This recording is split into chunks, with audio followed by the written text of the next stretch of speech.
So my first question is really, when you think about technology, not so much what you've already done, but the prospect of maybe implementing some new things, do you get really excited about it, or is it something that's kind of scary? No, I don't get excited about it. I get very fearful. Okay. Because anytime you try something new, there's always a few glitches. Even when you take a laptop and you get a new laptop, there's always a few things that are different. You have to learn how to use it, and it puts you behind a little bit. Sure. And so when you start looking into new technology and new things, often you think that maybe they're not going to work, or if they do work, it's just going to take you a long, long learning curve to actually get there. So, no, I'm a little fearful of it.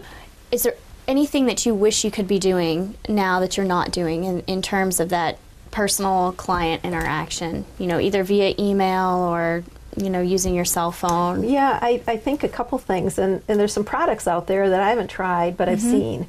One new thing that we're trying right now is we are giving every one of our listings their own website. Oh, okay. So each listing, or not every one of them, because not all of them make sense to do, but some of them we're putting their website on or their home address on as a website. Okay. And we're trying to figure out how to market that. I'd love to be able to email the other agents after they've shown a property and get feedback on the property. Right now we do faxes. Wow. And a lot of agents, you know, they're out showing 40 or 50 houses at a time, and they just don't take the time to do that. And I'd love to be able to, on a weekly basis, email, kind of a blanket email to all my sellers.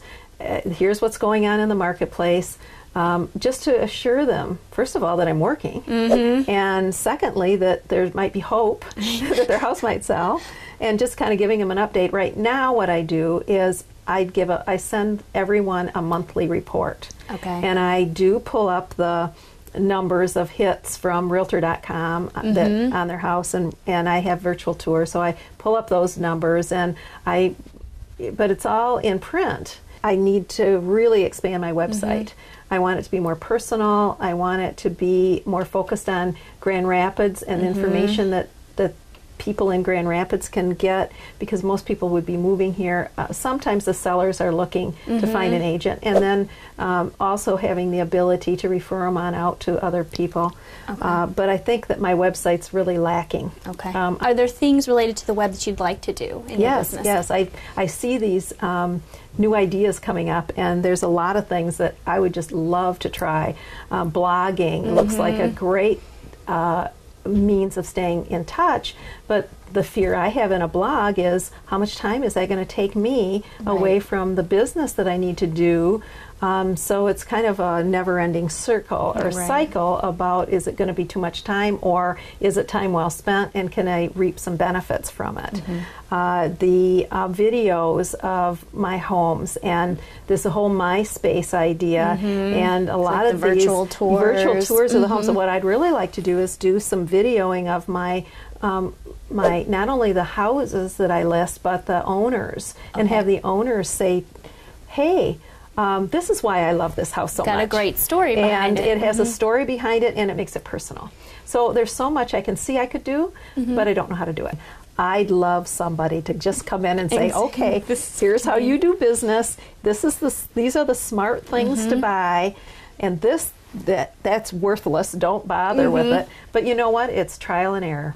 I buy things, and they make sense, and then I work it a while, and then it doesn't make sense. So you're always on the move, and you're always on the lookout for the new stuff that will work for you, and what do you do with the old stuff that's not working anymore? And that's kind of why we're doing this series, is to I kind love of try it. to find out what's helpful and what's not. Exactly. Well, now that we've talked a lot about the technology that you're using and some of the things that you'd really want to do, we're just going to talk to some of your staff, and then we'll come back and try to give you some advice and help you pick some technologies that would be good for your business. That'd be fabulous. So, I'd love it. Great. Thanks for your time, Pat. We really appreciate it.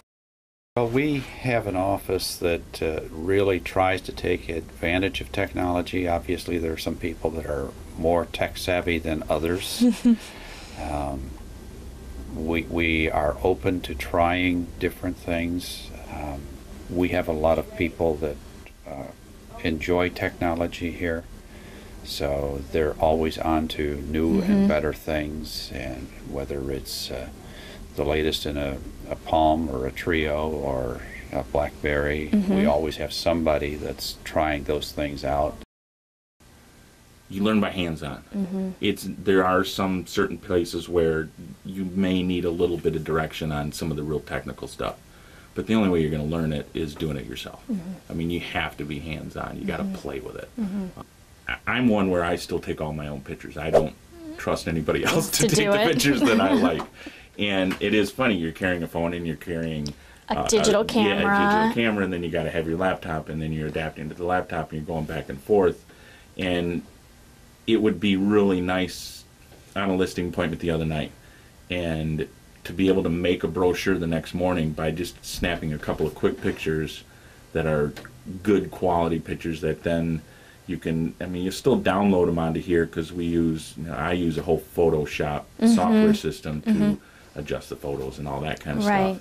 But being able to not have to go out a day and a half later when it's convenient, and it just expedites things, and the sign is up and the brochure is out before it ever hits MLS. We've, like here, we've gone all wireless, and I still dock, just more from a charging standpoint and things like that.